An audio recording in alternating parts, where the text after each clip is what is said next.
On Osrc News at 7, Ondo Assembly receives committee's report on Rugipo crisis, promises implementation of key recommendations. APC governors adopt Tinubu as sole candidate for 2027 presidential poll. Dangote refinery slashes petrol prices by 15 naira nationwide. And from the foreign scene, Bolivia's electorate experiences harsh economic downturn as general elections draw near.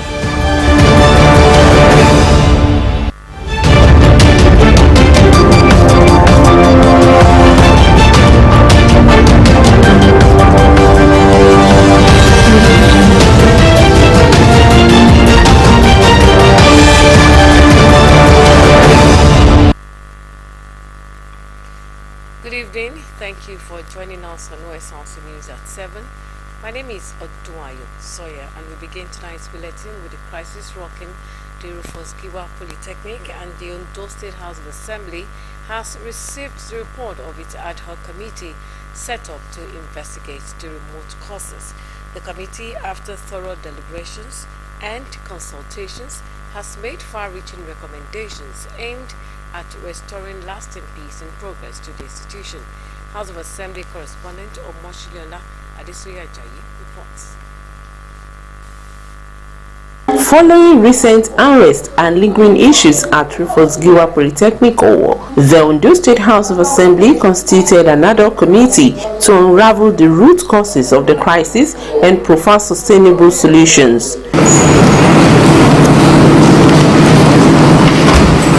Presenting its report at the floor of the House through its chairman, Stephen Abitogun, the committee recommended that the school management, workers' unions, and the student union should engage in regular dialogue in resolving internal disputes and promote institutional harmony. The payment of 6 months salary arrears of workers should be given utmost attention and priority by the concerned authorities. This will go a long way in resolving the fact that a hungry man is an angry man. Also, to forestall future unrest, the committee advised the school management to adopt a more diplomatic approach when responding to agitations by union leaders. School management, workers' union, and the students' union, as well as some other concerned individual bodies, should collaborate with Mr. Governor through a courtesy visit with a view to presenting all the challenges that are facing the institution. In a bid to boost the institution's internally generated revenue, other legislators who spoke tasked the school management on generating funds internally. The Speaker, Olamide Oladiji, while appreciating the committee for a job well done, promised to work closely with the executive arm of government in order to ensure implementation of the recommendations, aiming to restore stability and enhance the quality of education at the institution. The government invite all the stakeholders, the rector and the management team, the workers' union and the council for a meeting to keep them abreast of the riot act as well as the penalty for the violators. It will be recalled that in April 2025, staff of Rufus Giwa Polytechnic protested over unpaid salaries and the non-implementation of the national minimum wage, leading to an indefinite strike. Meanwhile, a bill for a law to amend the University of Medical Sciences Teaching Hospital Ondo State Law 2019 has also scaled through second reading and has been committed to a Adult Committee on Health for scrutiny. Omoshiliola Adesoye Ajayi, Osrc News. Politics. 22 All Progressives Congress APC governors under the auspices of Progressives Governors Forum PGF have adopted President Tinubu as the sole presidential candidate of the party for the 2027 general elections. The forum's chairman and governor of Imo State, Hope Uzodinma, who spoke on behalf of all the Progressives governors present at the National Summit of the ruling All Progressives Congress, APC, holding at the Banquet Hall of the State House, Abuja, also said the governors passed a vote of confidence on President Bola Tinubu. The Vice Chairman of the Forum and Governor of Kaduna State, Uba Sani, joined Governor Uzodinma on the podium to second the motion for the adoption of the President as APC presidential candidate for 2027 poll. Uzodinma thereafter put the motion to vote before the participants at the National Summit, including Vice President Kashim Shettima, Senate President Godswill Akpabio, members of the National Assembly, serving and former governors, and APC members from across the 36 states and the Federal Capital Territory, who through voice vote and standing ovation adopted President Tinubu for a second term in office come 2027. And their members to second this very important motion moved by the Senate President as was second.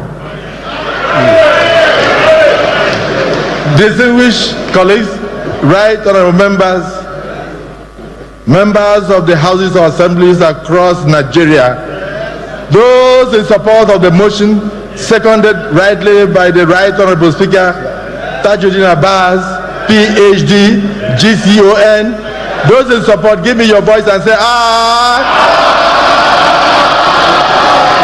And those against say, nay. The ayes have it.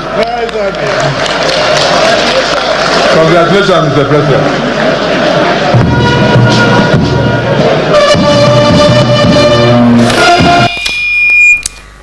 In other news, President Bola Tinubu has sworn in the board and management of the Nigerian National Petroleum Company Limited 7 weeks after the appointment on April 2, 2025. The board's non-executive chairman, Ahmadu Kida, and NNPCL's Group Chief Executive Officer, Bashir Ojulari, were sworn in at a brief ceremony held at the Osrc Villa, Abuja. The 11-member board includes Adedapo Shegun and Bello Rabiu, representing the Northwest, Yusuf Usman, representing the Northeast, and Babs Omotowa, a former managing director of the Nigerian Liquefied Natural Gas, representing the North Central. Also on the board are Austin Avuru, non-executive director for the South-South, David Ige, representing the Southwest, and Henry Obi, representing the Southeast.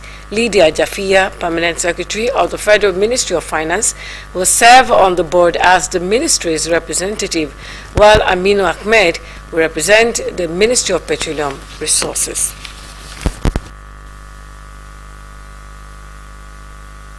Has announced a fresh reduction in the pump price of petrol across the country, with new rates now ranging from 875 naira to 905 naira per litre, depending on location.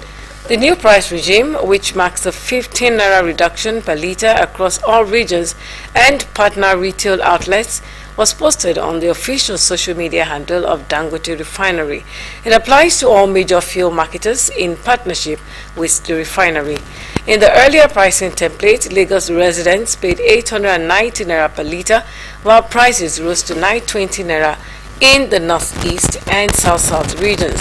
With the new adjustment, Lagos residents will now pay 875 naira, while those in the Northeast and South-South will pay 905 naira per litre. President Bola Tinubu has transmitted a budget proposal of 1.48 trillion naira for the Rivers State government to the National Assembly for consideration and passage. The president said the budget proposal became necessary because of the nullification of the 2025 budget of the state by the Supreme Court and the fact that the state is currently under emergency rule. The president said that 324 billion naira of the amount will be expended on infrastructure, 166 billion naira on health, 75.6 billion naira on education, and 31.4 billion naira on agriculture. He added that by the provisions of the budget, agriculture is expected to generate about 6,000 jobs, and appealed to the parliament to urgently pass the budget for the good of the state and its people. The federal government has reaffirmed its commitment to equipping unemployed youths with skills that address Nigeria's contemporary economic needs. Minister of Humanitarian Affairs and Poverty Reduction, Professor Nentawe Wada, made this known during the Skills to Wealth training program in Jos, which was launched last week.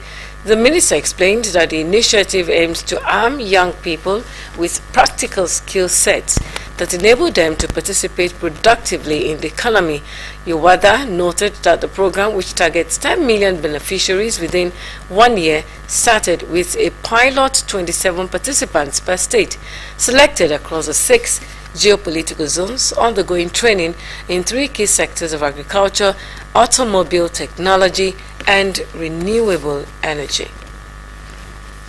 At this point, we take a break on the news at 7, but still to come, controversy trails purported dissolution of Ondora-Tawi executives by the national body. Please stay with us.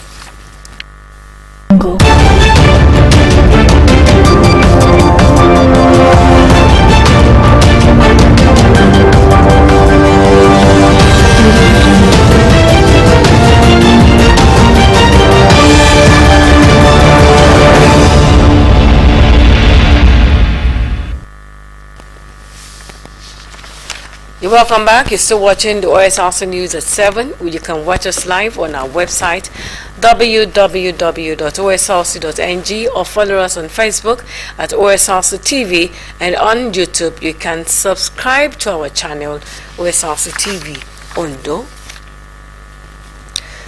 Controversy is currently trailing the purported dissolution of the state executives of the Radio, Television, and Theatre and Arts Workers Union of Nigeria, Ratawu, in Ondo State, by the national body of the union.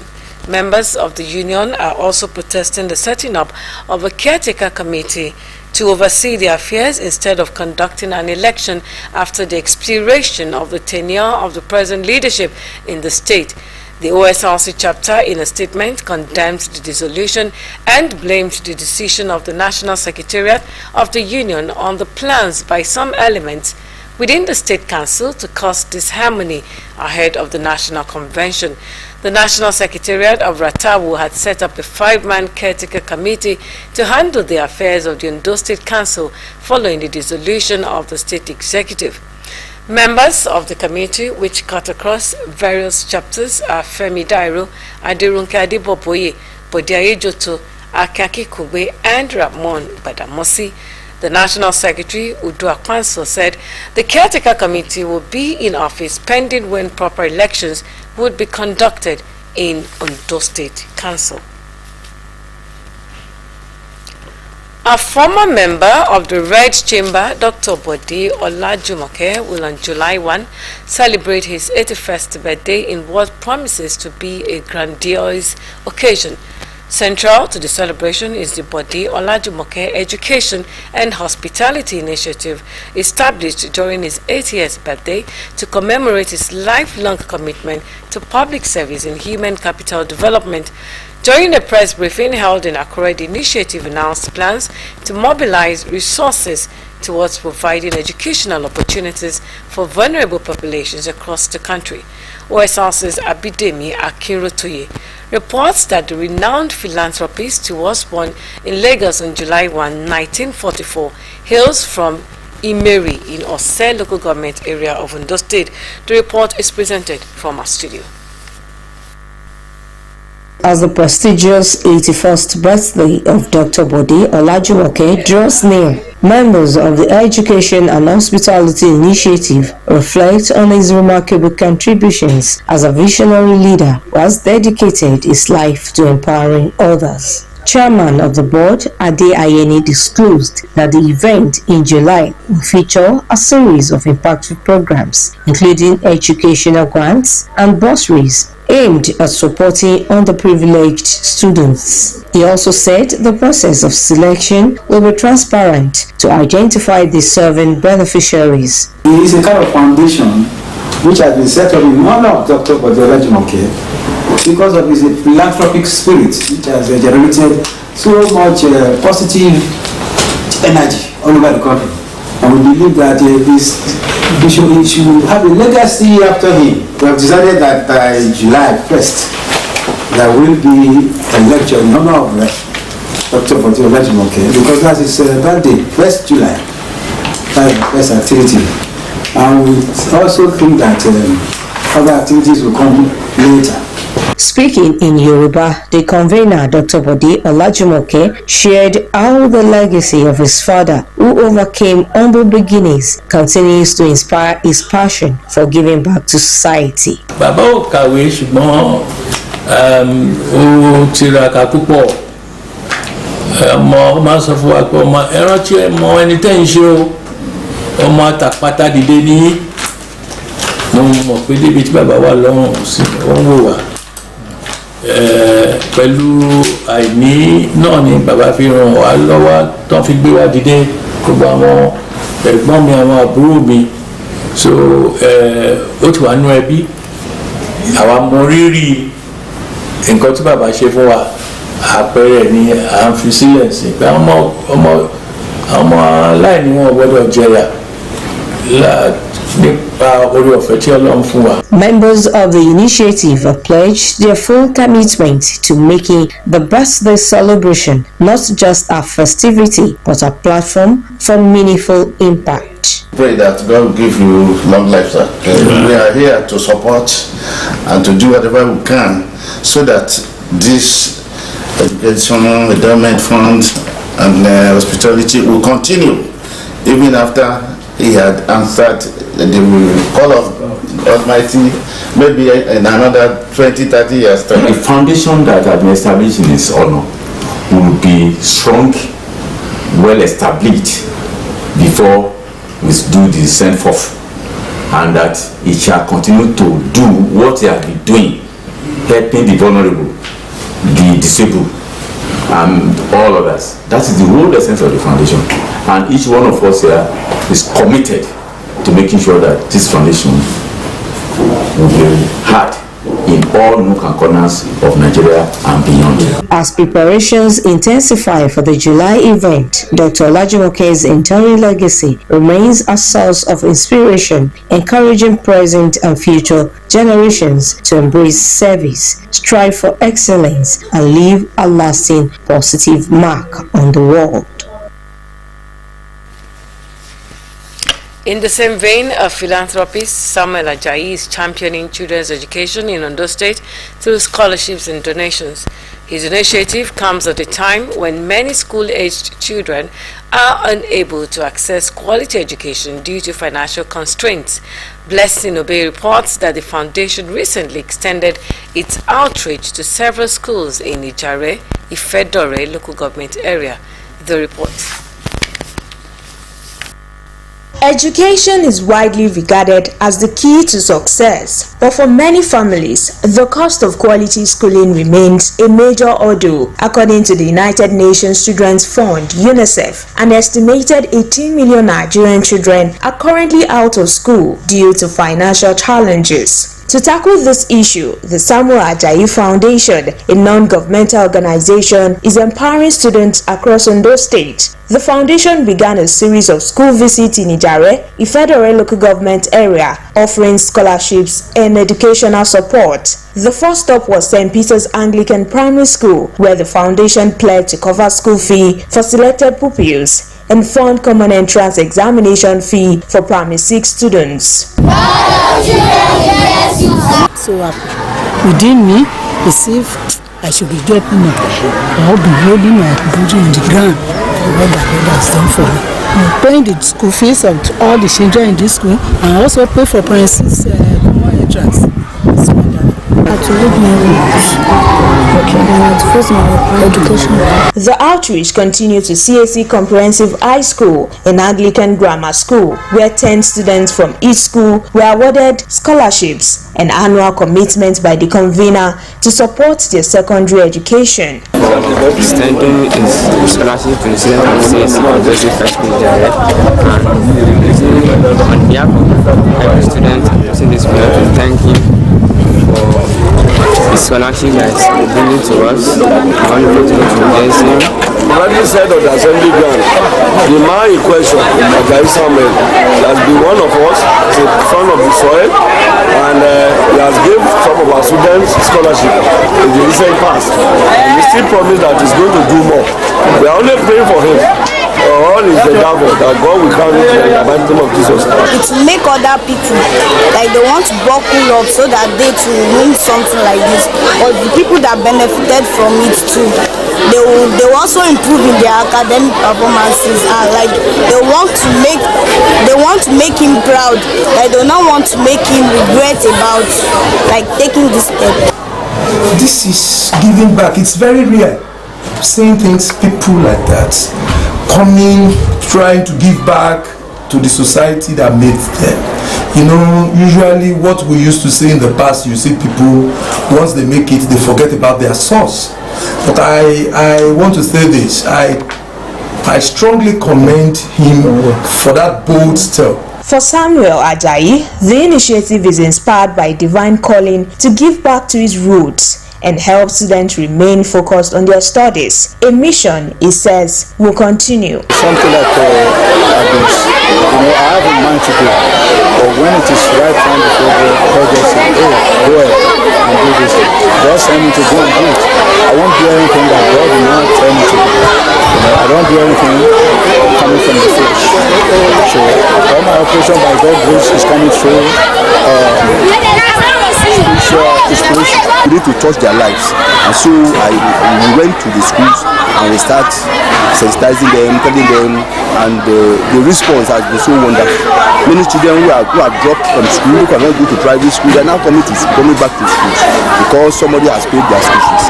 It's a very lovely project because it touches lives. Meanwhile, the empowerment program continues across other communities within the Federe and the Dore Federal Constituency. Blessing Obe, Osrc News. In other news, there is a serious traffic gridlock in Ore, a popular business community hub in Odigbo local government area of Ondo State. The gridlock was caused by a truck that broke down on the overhead bridge, leading to a significant hold-up in vehicular movement. For hours, vehicles have been stranded, leaving residents and passers-by at the mercy of commercial motorcyclists who are also struggling to navigate the limited available space.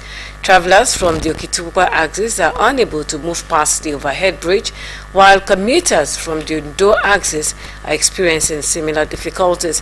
The situation has also affected the flow of traffic along the busy Benin-Lagos Expressway. It is expected that road safety officials will intervene promptly to ease the congestion and prevent further delays for commuters. Moving on to the foreign scene, Bolivia, one of South America's poorest nations, is in the midst of a worsening economic crisis. With general elections just 3 months away, the country is facing spiraling inflation, shortages of fuel and foreign currency, and growing political instability. Public frustration is rising as economic pressure intensifies across all sectors. The report. Volunteers from a local church distribute a piece of bread and a cup of porridge in Bolivia's capital. Before, there were 20 or 30 people in need. Now they are 150 to 160. One of them is 59-year-old Daniel Antonio Choque, who walked more than 20 kilometers to get something to eat this morning. He carries all his belongings, including the blanket he uses to sleep on the streets. He explains he lost his job loading sacks of sand 2 years ago when he injured his back. Look, this is my name on the form for a program to help the disabled, but the person who is supposed to register me is never there. She's paid not to work, while many people, too many people like me, are suffering. Nearby, another sign of Bolivia's acute economic decay. Hundreds of cars lined up for endless blocks, their owners desperate to buy petrol before it runs out. Bolivia's central bank is broke because it literally ran out of gas, the country's main export. 11 years ago, Bolivia exported $6.5 billion worth of natural gas, but now it is less than 1.5 billion. El 2014, por una razón. In 2014, for reasons that are incomprehensible, investment in the gas industry went down, and therefore production started dropping. We didn't explore for new sources. With US dollars on the black market so scarce, the cost 3 times the official rate, double-digit inflation is soaring. People at this market look but can't buy. Food is too expensive, so we eat bread with tea. We, the poor, eat only bread with tea. And what does the president eat? Whatever he wants. Bolivians are angry and disenchanted. With general elections just 3 months away, most say they don't know who to trust. To sports, Abeokuta and other major cities in Ogun State continue to buzz as athletes intensify their participation at 22nd edition of Nigeria's National Sports Festival, tagged Gateway Games 2024. The event, which brings together thousands of athletes from across the federation, is a celebration of unity, strength, and competitive excellence. Amidst the early moments of the festival, Team Ondo are yet to grab gold despite the early encouraging performance of one of their rising stars, Sunday Stephen. Our correspondent, Binga Uluwajano, provides updates of the games. Competing in the men's 61 kg weightlifting category, Stephen powered through intense moments to secure silver and bronze medal, marking the first medals for Ondo State at the Fiesta. In the volleyball arena, the Ondo State men's team also got off to a flying start, sweeping aside Bauchi State in their opening match. The coach affiliate squad claimed a convincing 3-0 victory, a testament to their preparedness. The victory puts them in shape for the game against host Ogun on Friday. In boxing, not a pleasant moment as Godwin Victory of Bayelsa State defeated Eson Donald from Ondo State. Eson Donald came out strong in the first round, controlling the pace and landed some clean punches, but the tides quickly turned when Godwin Victory found his rhythm. The Bayelsa boxer responded with a flurry of uppercuts and sharp jabs that rocked Donald, dominating the rest of the bout.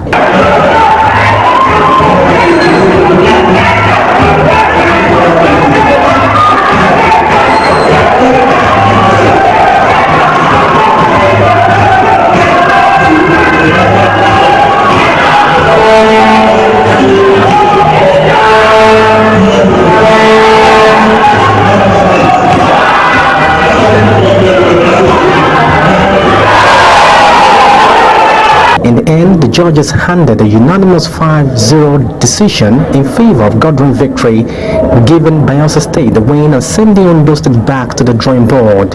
It's boxing. Next, we're going to do it. We have a choice. It comes like that in boxing. We have 3 wins yesterday. We have 4 wins deep for yesterday. Today we just lost 1. So we pick up our chest to make it real now. So that's boxing. Boxing is free. We are here to do the best. Whatever we need to do, we do it. As the festival rounds up with activities on day 5, it is expected that Team Ondo will strike gold soon. From the MKO Abiola Stadium in Abeokuta, Binga Uluwajano, West House News. We wish Team Ondo at the NSF 2024 all the best despite the not so good start. But before we go on the news at 7, another look at the major stories. The Ondo State House of Assembly has received the 8th ad hoc committee's report on the Rufus Giwa Polytechnic crisis, promising to implement its key recommendations for peace and progress. 22 All Progressives Congress governors have endorsed President Bola Tinubu as the party's sole candidate for the 2027 presidential poll. We told you that Dangote Refinery has reduced petrol prices by 15 naira, with the new rates ranging from 875 to 905 naira per litre nationwide. And from the foreign scene, Bolivia is facing a deepening economic crisis 3 months before its general elections. And that's it on the news at 7. Thank you so much for watching. Good evening.